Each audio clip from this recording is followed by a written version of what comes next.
खंबागढ़ी। आज हम हैं राजस्थान की शान ब्लू सिटी जोधपुर में।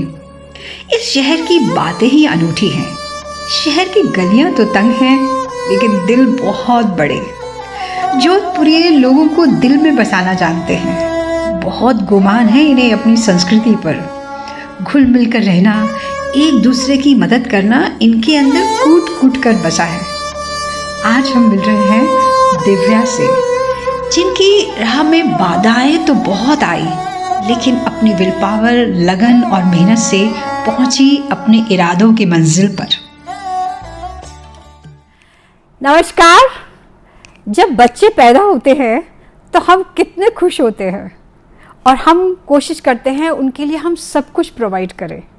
बहुत अच्छा स्कूल, उनके लिए गैजेट्स, उनके लिए खिलौने, कमरा, उनके लिए फॉरेन एक्सपोजर और बहुत तमाम चीज़ें हम कोशिश करते हैं कि बच्चों को मिले ताकि वो सक्सेसफुल हो सके। लेकिन ये थोड़ा सा कुछ ज़्यादा नहीं है। कहते हैं ना, जब पौधों में पानी कुछ ज़्यादा चला जाए तो नुकसान होता है। आज आपकी कुछ परसेप्शंस जो हैं चेंज होने वाली हैं मेरे इस वीडियो से। आज जो मेहमान को मैंने बुलाया है, ये राजस्थान की बिटिया है और हमारे जोधपुर की जो है ये लाडली है। ये किसी भी कॉम्पिटिटिव एग्ज़ाम में जब उतरती हैं और रिज़ल्ट आता है तो she is a media delight for everyone. अभी हाल ही में चार्टर्ड अकाउंटेंसी के जो रिज़ल्ट आए हैं उसमें इन्होंने पहले ही टेक में इसको पास कर लिया है। तो चलिए आइए हम इनसे मिलते हैं। दिव्या शक्ति है ये है दिव्या जोधपुर से। दिव्या, तुम्हारा बहुत बहुत स्वागत है। Thank you so much ma'am for inviting me. God bless you. मेरे को बहुत ही इस टाइम पे प्राउड महसूस हो रहा है कि मैं एक प्रोफेशनली क्वालिफाइड लड़की से, बिटिया से बात कर रही हूँ। बहुत ही खुशी हो रही है। तो तुम्हें कैसे महसूस हो रहा है ये एग्ज़ाम को पास करके, और वो भी एक ही टेक में? मैम, मुझे बहुत अच्छा लग रहा है क्योंकि मैंने सोचा नहीं था कि इस बार जनवरी के पेपर के हिसाब से मैं इसे सिंगल टेक में क्लियर कर पाऊंगी।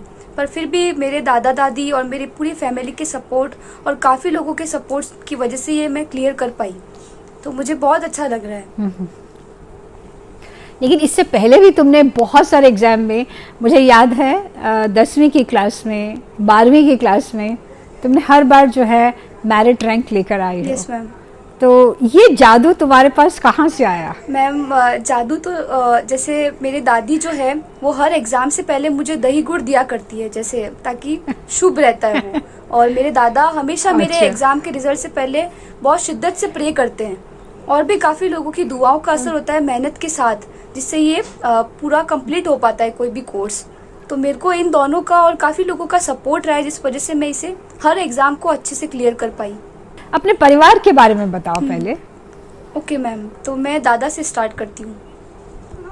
जी। तो दादा मेरे रिटायर्ड ट्रेन ड्राइवर है और दादी हाउसवाइफ है, और चाचा दूसरे वाले वो भी रेलवे में वेल्डिंग का काम करते हैं, और मेरे पापा टैक्सी ड्राइवर है। और हम लोग 13 लोग साथ में एक जॉइंट फैमिली में रहते हैं। ओह वाह। तो आपके जो और चाचा कितने हैं और उनका परिवार साथ में है? हम सब साथ में रहते हैं, हमारा खाना साथ में बनता है, और हमारे घर में कोई भी चीज़ आती है खाने की तो उसके 13 हिस्से होते हैं। बहुत बढ़िया। तो आप पहली हो जो ग्रेजुएट हो, you are the first graduate and first professionally qualified girl. Qualified तो मैं पहली हूँ। चार्टर्ड अकाउंटेंसी हमारे घर में, मेरे क्लोज रिलेटिव्स में कोई भी नहीं है। तो कुछ बताओ अपने बारे में, तुम्हारी इस जर्नी के बारे में। कहाँ से तुम्हारे अंदर जो है ये इतना ज़्यादा स्पार्क आया पढ़ने के लिए?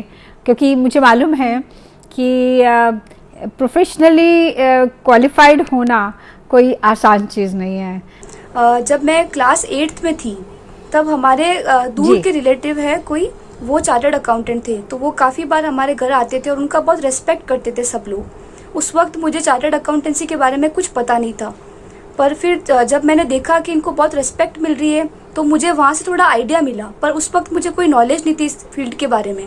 फिर जब मैं 2013 में एक सीए प्रेमा राज मैम का इंटरव्यू आया था, उनके पापा भी टैक्सी ड्राइवर थे, और उन्होंने ऑल इंडिया रैंक 1 हासिल की थी सीए फाइनल के एग्ज़ाम में। तो सारे अखबारों में उनका नाम था और न्यूज़पेपर में और वो वीडियोस में सचिन तेंदुलकर और ऐश्वर्या राय से उनको अवार्ड मिला था। तो फिर मुझे लगा ये काफ़ी रिलेटेबल फील्ड हो सकता है मेरे और मेरे पापा के लिए और हमारी फैमिली के लिए। फिर मैंने वहाँ से ये सपना संजोया कि मुझे चार्टर्ड अकाउंटेंसी का एग्ज़ाम देना चाहिए।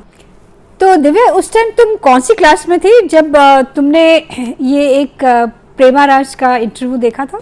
मैम उस वक्त मैं 9th क्लास में थी। तो 9th क्लास से तुम्हारे अंदर जो है वो स्पार्क जागा कि आप जो है, पर आप तब तक समझती थी कि what is chartered accountancy? No no no ma'am, मुझे कोई आइडिया नहीं था चार्टर्ड अकाउंटेंट का क्या काम होता है, उनका क्या फील्ड होता है, उनका क्या रेस्पेक्ट होता है। कुछ भी आइडिया नहीं था मुझे उस वक्त। सिर्फ एक ही भूत सवार था कि मुझे प्रेमा राज की तरह चार्टर्ड अकाउंटेंट बनना है। Yes. पर तुम शुरू से ही पढ़ाई में बहुत अच्छी थी? यस मैम, शुरू से ही मैं क्लास में फर्स्ट या सेकंड आती थी। ओके। और फिर 10th में तुम्हारा जब रिजल्ट आया तब मैं क्लास में सेकंड आई थी मैम और मेरे 90% बने थे। ओके। और जोधपुर में? 12th में मेरे फर्स्ट रैंक थी जोधपुर में। ओह, तो ये कौन सा स्कूल था 10th वाला, और फिर उसके बाद 12th वाला कौन सा स्कूल था? 10th तक जोधपुर मैंने में? 10th तक मैंने बालवाड़ी हिंदी मीडियम स्कूल से पढ़ाई की थी मैम। और फिर 11th से मुझे लगा कि अब इंग्लिश मीडियम में जाने का टाइम आ गया, क्योंकि शायद सीए का एग्ज़ाम में इंग्लिश की ज़्यादा इंपॉर्टेंस हो। तो उस हिसाब से हमने 11th और 12th में इंग्लिश मीडियम में एडमिशन ले लिया था Shri Sohan Lal Manihar girls senior secondary school. 11th में मैं वहाँ चली गई थी। तो फिर मैंने फिर वहाँ कॉमर्स लिया? Yes ma'am, commerce maths. तुमने जो ये 12th क्लास किया, तो ये Yes, ma'am. ये स्कूल जो जहाँ जाती थी वो इंग्लिश मीडियम था, तो तुम्हारे लिए कैसा ये डिफिकल्ट था हिंदी मीडियम उस से वक्त- इंग्लिश मीडियम में आना? उस वक्त मैम मेरे लिए ये बहुत बड़ी बात थी, क्योंकि मैंने 10th तक हिंदी मीडियम में पढ़ा, फिर अचानक से इंग्लिश मीडियम में आना मेरे लिए एक बहुत मुश्किल टाइम था वो। तो उस वक्त फ़ोन वगैरह इतने ज़्यादा पॉपुलर भी नहीं थे, तो हम सारे लोग डिक्शनरी, जो हिंदी मीडियम वाले थे वो डिक्शनरी यूज़ किया करते थे, कुछ भी नया वर्ड या फिर कुछ भी नया सेंटेंस आ जाए उसको समझने के लिए। तो वो 2 साल मेरे लिए थोड़े मुश्किल थे, पर फिर धीरे धीरे मुझे आदत पड़ गई थी कि कैसे समझना है चीज़ों को। ओके। यहाँ पर जो है, जब हम कोई प्रोफेशनल क्वालिफिकेशन लेते हैं तो उसके लिए खर्चा वगैरह बहुत आता है, तो किस तरह की डिफ़िकल्टीज तुम्हारे को सामना करना पड़ा? मैम जब मैं 12th में फ़र्स्ट आई थी जोधपुर में और मेरा स्टेट में 10th रैंक थी, तो राजस्थान गवर्नमेंट की तरफ से एक इंदिरा गांधी की स्कॉलरशिप होती है। तो हमको ये लगा था कि अगर मैं फ़र्स्ट आ गई तो वो 1 लाख की स्कॉलरशिप मुझे मिलेगी। तो हम श्योर थे कि उससे मेरा सीए की जर्नी काफ़ी ईजी हो जाएगी। पर वो रिजर्वेशन की वजह से और वो स्कॉलरशिप मुझे मिल नहीं पाई थी। तब उस वक्त मैं सीपीटी में आ चुकी थी। काफ़ी टीचर्स ने मुझ पे ट्रस्ट करके और मेरे पिछले बैकग्राउंड के बेसिस पे मुझे सीपीटी की फ़ीस हमसे ली नहीं थी, तो वो पहला स्टेप मेरा सीए का काफ़ी इजी हो गया था हमारी फैमिली के लिए भी। मैं क्लियर कर चुकी थी जोधपुर में 7th रैंक लाके सीपीटी में। तब उस वक्त वो 1 लाख की स्कॉलरशिप की वजह से सीए छोड़ना हमको सही नहीं लगा, क्योंकि हमको लगा कि अब एक पड़ाव तो पार हो चुका है और सिर्फ 2 पड़ाव बाकी थे, तो हमने उसे कंटिन्यू करना ही सही समझा। तो जैसे जैसे हम आगे बढ़े तो हम काफ़ी लोगों ने हमारा सपोर्ट भी किया और रजिस्ट्रेशन काफ़ी टीचर्स ने फीस कम भी की। पापा ने जब उनको बोला कि जितना भी हो पाए इसके एजुकेशन बैकग्राउंड के बेसिस पे आप जितना कम हो पाए उतना अपने हिसाब से ट्राई करना, तो काफ़ी टीचर्स ने मेरे आईपीसीसी में फ़ीस भी काफ़ी रिड्यूस की थी। तो आईपीसीसी तक का काफ़ी जर्नी ईजी रही। फिर मुझे काफ़ी सारी स्कॉलरशिप्स भी मिली मेरे मार्क्स के बेसिस पे। तो मैम इस जर्नी में काफ़ी लोगों का सपोर्ट रहा है। हमारी फैमिली के साथ साथ काफ़ी और भी लोग हैं जिन्होंने हमको फाइनेंशियली, इमोशनली, मेंटली काफ़ी सपोर्ट किया। तो पहला सपोर्ट ट्रांजैक्शन स्क्वायर एक एलएलपी है, उनके फाउंडर सीए है, चार्टर्ड अकाउंटेंट है, उनका नाम है गिरीश वारवानी। और उनका काम मेनली टैक्सेशन या फिर मर्जर्स एंड एक्विजिशन सीए से रिलेटेड काम है उनका काफ़ी। तो उनके जो एचआर है माधवा राव सर, उन्होंने मेरा टेलीफोनिक इंटरव्यू लिया था और मेरे मार्क्स और बैकग्राउंड के बेसिस पे मुझे सिलेक्ट किया था और मेरी सीए फाइनल की रजिस्ट्रेशन फीस भरी थी। माधवा राव सर ने काफ़ी इमोशनली हमारा लास्ट तक साथ दिया। जैसे मैंने आपको बताया इंग्लिश मीडियम हिंदी मीडियम से इंग्लिश मीडियम में आना, तो उनको पता, वो एक साउथ इंडियन है तो उनकी इंग्लिश मेरे से तो काफ़ी बेटर ही होगी। नेचुरली। तो उस हिसाब से नेचुरली हाँ। तो उस हिसाब से भी हर टेलीफोनिक कॉन्वर्सेशन में या जो भी हमारी बातचीत रही है उसमें उन्होंने मुझे हर बार इंग्लिश का कुछ न कुछ सिखाया ही है। ऐसा रहा है। और एक जगदीश माथुर सर है, उनसे मैं भारतीय संग्रहिता एक ट्रस्ट है जिनकी अध्यक्षा भानुप्रिया भट्ट मैम है, उनसे मिली। तो जगदीश माथुर सर ने भी इमोशनली काफ़ी मतलब लास्ट तक वो मुझे मोटिवेट करते रहे पढ़ने के लिए, गाइडेंस उन्होंने मुझे काफ़ी दी है जगदीश माथुर सर ने। तो ये जो एनजीओ है ये कहाँ पे बेस्ड है और क्या काम करते हैं? ये एनजीओ मैम जोधपुर में ही है और ये लोग 1 रुपए में बच्चों को पढ़ाते हैं। मतलब उनका ऐसा एक मोटो लोगो है, 1 रुपए में उनका ऐसा मोटो है कि उनसे अलग अलग लोग जुड़ते हैं और वो 1 रुपए में बच्चों को ट्यूशन पढ़ाने का काम करते हैं 6 to 12 तक। Science mainly. ये बहुत बढ़िया, बहुत बढ़िया। I am really touched, very nice, that's so nice कि आपके साथ इतने अच्छे अच्छे लोग जो हैं जुड़े हैं। यस मैम, बहुत बढ़िया। आई थिंक वो सब लोग तुम्हारे अंदर एक प्रॉमिसिंग चार्टर्ड अकाउंटेंट देख रहे होंगे। Yes ma'am, yes ma'am. तुम्हारे अंदर की जो लगन है उसको देख रहे होंगे। मुझे बस मेरे लिए यही बड़ी बात है कि मुझे इतने सारे अच्छे और सज्जन लोगों से मिलने का मौका मिला जो समाज के लिए या लड़कियों को इतना आगे बढ़ाना चाहते हैं। राजस्थान में लड़कियों को पढ़ाना और फिर उनको आगे जो है प्रोफेशनली क्वालिफाइड करना ये कोई आसान चीज़ नहीं है। तो तुम्हारे पापा का भी तो कितना बड़ा योगदान है। जो हर इंसान अपनी लाइफ में कोई ना कोई स्ट्रगल देखता ही है, चाहे वो इकोनॉमिकली हो, चाहे मेंटली हो, चाहे इमोशनली हो। तो आपको कहीं से भी मोटिवेशन मिल सकता है। जैसे सिर्फ मनी एक ऐसा फैक्टर नहीं होता है जो चैलेंज होता है लोगों की लाइफ में। मनी के अलावा भी इमोशनली सपोर्ट की लोगों को काफ़ी ज़रूरत होती है, तो वो लोग आपको मिलने बहुत ज़रूरी है लाइफ में। बिल्कुल बिल्कुल। तो वो मुझे काफ़ी मिला, वो सपोर्ट मुझे काफ़ी मिला मैम। बहुत बढ़िया। तो तुम्हारे जो आसपास जो लोग हैं, नेबरहुड हैं, उनका भी योगदान रहा होगा? काफ़ी मैम। मतलब हमारे पड़ोस में एक आंटी है, जब मेरा 12th का रिजल्ट आया था तब वो नमाज़ पढ़ रहे थे, तो सबको जब मीडिया वाले सारे घर आए तब वो खुशी से सुन के इतने खुश हो गए कि उनको नमाज़ पढ़ते पढ़ते रोना आ गया। तो वो मेरी खुशी में सारे लोग अभी भी बहुत खुश है। हमारा कल्चर आसपास का पूरा मारवाड़ी लोगों का है, तो वो दूसरों की खुशी में खुश होना, दूसरों के दुख में दुख होना, उनका साथ देना, सारा सपोर्टिव माहौल रहा है हमारा जोधपुर का कल्चर जो है। बहुत बढ़िया। एक सबसे ब्लेसिंग है तुम्हारी लाइफ में कि तुम्हें जो है बहुत लोगों का सपोर्ट मिला। तो और भी किसी फैमिली में किसी और ने सपोर्ट किया आपको? फैमिली में मेरे मामा जो है वो भी वो उन्होंने भी हमारा काफ़ी सपोर्ट किया है, इमोशनली, फाइनेंशियली भी, और मतलब साइकोलॉजिकली भी उन्होंने काफ़ी हमारा सपोर्ट किया है। वो भी एक अकाउंटेंट है और वो अब चार्टर्ड अकाउंटेंट बनने ही वाले हैं। और फैमिली में चाचा जो है, दिलीप शर्मा नाम है उनका भी काफ़ी सपोर्ट रहा है हमारी पूरी जर्नी में। मेन पिलर जो थे सीए की जर्नी में मेरे चाचा और मेरे दादा रामसुख शर्मा और कमला देवी, इन लोगों का काफ़ी फैमिली सपोर्ट रहा है, इमोशनली और फाइनेंशियली भी। तुमने भी वो एक डिफ़िकल्ट सिचुएशन देखी हुई है, वो जद्दोजहद देखी हुई है अपनी एजुकेशन के लिए जो तुम्हारी फैमिली को करनी पड़ी, तो उसके बारे में बताओ। मैम, जैसे पापा का जो बैकग्राउंड है वो टैक्सी ड्राइवर है, तो लोन उनको बैंक से मिलना काफ़ी मुश्किल था। बैंक ऐसे लोगों को लोन नहीं देता जिसके पास अच्छा बैकग्राउंड ना हो, तो उनको एक 24% इंटरेस्ट रेट पे, पहले मुझे ये सब बात समझ नहीं आती थी, पर इस फील्ड में आने के बाद मुझे पता चला कि 24% is such a higher rate of interest for a middle class, lower middle class people. तो उसके बाद मुझे रियलाइज़ हुआ कि 24% का लोन चुकाना पापा के लिए काफ़ी मुश्किल है, तो ये एक डिफ़िकल्टी उनको मेरी वजह से फेस करनी पड़ी। और कोरोना के दौरान जब से लॉकडाउन लगा तब से हम सब जॉइंट फैमिली के वजह से हम लोग सर्वाइव करा, हम लोग काफ़ी मतलब खुश रहे। बाकी लोगों की तो सिचुएशन कोरोना में काफ़ी ख़राब हो चुकी थी, पर पापा को फैमिली की वजह से हम लोग सब साथ में रहे, उस वजह से हमको कोई ऐसे मुश्किल नहीं आई। पर पापा को टाइफाइड हो गया था कोरोना के दौरान, तो वो सिचुएशन इमोशनली काफ़ी वीक हो गई थी मैं और हमारे सारे फैमिली मेम्बर्स भी, क्योंकि वो पहली बार मैंने उनको अपनी लाइफ में इतना बीमार देखा था और एग्ज़ाम उसके जस्ट 2 महीने बाद ही थे मेरे। तो उस वक्त उस फैमिली सपोर्ट और मेंटली सब लोगों के सपोर्ट की वजह से हम लोगों ने वो फेज़ पार किया, जिस वजह से मैं नवंबर का एग्ज़ाम नहीं देके मैंने जनवरी का ऑप्ट आउट करने का डिसीजन लिया।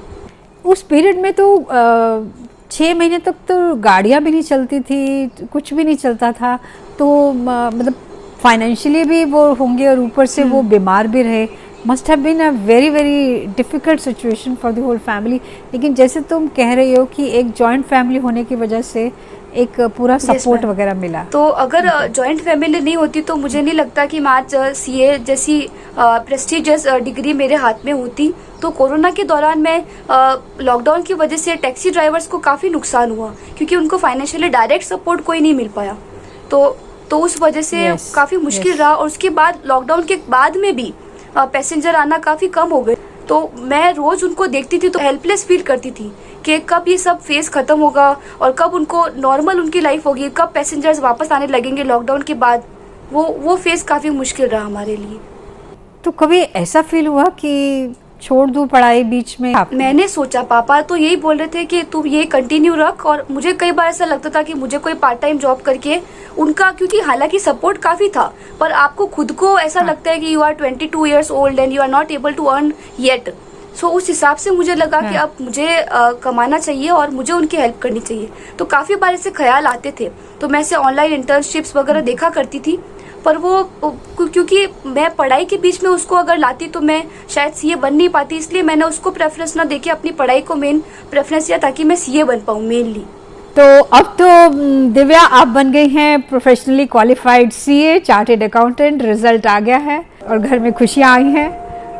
तो अब तुम्हारा फ्यूचर का प्लान क्या है? मैम, जो मेरी ये जर्नी रही है उसमें मुझे रियलाइज़ हुआ है कि इंडिया में काफ़ी सारे ऐसे ब्राइट स्टूडेंट्स हैं जो पढ़ना चाहते हैं या अपने लाइफ में कुछ बहुत बड़ा अचीव करना चाहते हैं, पर उनको कुछ मिल नहीं पाता है, कोई गाइड या कोई काउंसलर। तो मैं उनका मीडियम बनना चाहती हूँ। बहुत ही नोबल थॉट है, और अगर तुम इसका मीडियम बनोगी तो मैं तुमसे भी जुड़ना चाहूँगी। और मेरे भी बहुत ऐसे फ्रेंड्स हैं जो ऐसे प्रॉमिसिंग बच्चों के लिए एजुकेशन के लिए फंडिंग करना चाहते हैं। तो बहुत ही अच्छा थॉट है तुम्हारा। So this is very nice, I am very happy for you. तो और क्या करना चाहोगी? 2 साल के बाद में मैम यूपीएससी का एग्ज़ाम एक बार ट्राई करना चाहती हूँ। अरे वाह, आई एम वेरी श्योर कि तुम कॉम्पिटिटिव एग्ज़ाम में जब उतरोगी तो फिर मीडिया डिलाइट बनोगी और ज़रूर तुम सक्सेसफुल होगी। बहुत बढ़िया, थैंक यू सो मच। तो अभी जो है घर में तो अभी बहुत ही खुशी का माहौल होगा। घर का माहौल मैम बहुत अच्छा है और सब लोग बहुत खुश है, और काफ़ी लोग पापा से दादा से मिलने आ रहे हैं, और ऐसे लोग भी हमसे जुड़ रहे हैं जिनको हम जानते भी नहीं। That's very nice. तो दिव्या, इस साल कितने बच्चे जो हैं चार्टेड अकाउंटेंट बने हैं? मैम, इस बार जनवरी 21 के सीए फाइनल एग्ज़ाम में बोथ ग्रुप्स क्लियर करने का रिजल्ट रहा है 6%। और 6%? ओनली 6%? Yes ma'am. ओके। और तो फर्स्ट 6% मतलब कितने बच्चे होंगे जिन्होंने पूरे ऑल इंडिया में इसको क्लियर किया? 9000 लोगों में से शायद 500 लोग सीए बने। मैम, आपके जो है क्या लाइफ में पैशंस हैं, इंटरेस्ट हैं, हॉबीज़ हैं? आप पढ़ाई के अलावा जब करती हैं तो क्या दिन में करती हैं? मैम 10th तक मुझे स्केचिंग में काफ़ी इंटरेस्ट था, तो राजस्थान का जो ड्राइंग स्केचिंग, ओके। और राजस्थान का कल्चर या फिर बनी ठनी या फिर कोई भी राजस्थानी मारवाड़ी टाइप का कुछ बनाना, वो मैंने काफ़ी बनाए हैं 10th तक। दिव्या, तो तुम्हारे क्या लाइक्स है, क्या डिसलाइक्स है? हाँ, लाइक्स तो मैम मुझे नई नई चीज़ों के बारे में जानना बहुत पसंद है, जैसे कि stock market, technical analysis, fundamental analysis, या फिर कोई भी नया फील्ड हो जैसे साइंस या टेक्नोलॉजी का कुछ भी, तो नई बातें मुझे जानना, उनके बारे में रिसर्च करना काफ़ी पसंद है। और डिसलाइक्स में जैसे लड़कियां होती है पॉलिटिक्स और क्रिकेट से काफ़ी दूर, तो वो मेरा डिसलाइक्स रहे हैं अब तक, पर जैसे जैसे मुझे उनकी नॉलेज पढ़ने लगी तो वो भी they are also turning into my likes now. Okay. हाँ। दिव्या, आपने तो बहुत सारी चैलेंजेस फेस किए हैं, बहुत सारी डिफिकल्टी फेस की है, तो आपको क्या लगता है इस ज़िंदगी के बारे में? मैम, मुझे ऐसा लगता है कि लाइफ में हर इंसान का अपना एक खुद का स्ट्रगल होता है, वो उसे खुद ही फेस करना होता है। मतलब किसी का फाइनेंशियली स्ट्रगल होता है, किसी का इमोशनली होता है, तो वो सब इंसान के अपने अपने स्ट्रगल है। तो अगर हम लोग, मुझे काफ़ी सारे ऐसे सपोर्ट मिले हैं इमोशनली, फाइनेंशियली, लोगों ने मुझे काफ़ी गाइड किया। इस फील्ड के बारे में नॉलेज ना होते हुए भी मैं इतने सारे जो एग्जाम से वो फर्स्ट अटेम्प्ट में क्लियर कर पाई, तो वो लोगों का सपोर्ट ही है, क्योंकि जोधपुर में लोगों में काफी अपनापन है। वो लोग एक दूसरे को गाइड करने के लिए, लोगों का सपोर्ट करने के लिए हमेशा रेडी है।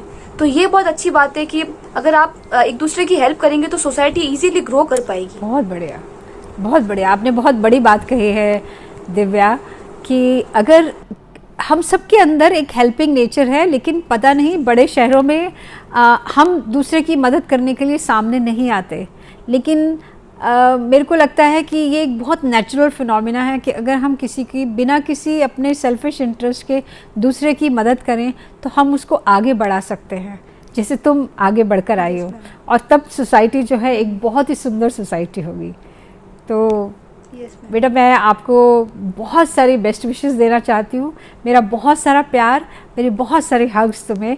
वैसे चाहती मैं ये थी कि ये वीडियो मैं वहीं जोधपुर में आके बनाऊँ, लेकिन कोविड की वजह से पता नहीं ये दूसरी लहर भी आ गई है तो नहीं आ पा रही हूँ। तो आपको मेरा बहुत बहुत प्यार।